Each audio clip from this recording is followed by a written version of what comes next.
Les secrets d'une langue. L'expression « c'est une autre paire de manches », ce qui veut dire c'est une autre affaire, quelque chose de complètement différent, c'est une autre histoire, peut-être même plus compliquée.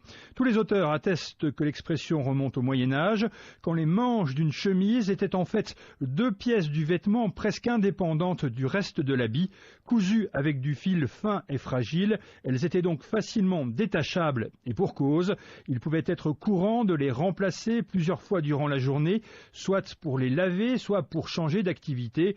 Une paire de manches pour le commerce, une autre pour la maison, une troisième pour le spectacle. Ça présentait l'avantage de donner le sentiment de changer de vêtements sans avoir réellement quitté son habit. Une autre paire de manches s'était donc passée à autre chose. Mais certains auteurs y ajoutent une origine complémentaire qui explique l'idée de compliqué lié à l'expression. À l'époque dont nous parlons, les damoiselles qui voulaient donner un gage de fidélité à leur prétendant le faisaient non pas en lui offrant un mouchoir, mais une manche de leur vêtement, ensuite exhibée par l'amoureux en question comme un trophée.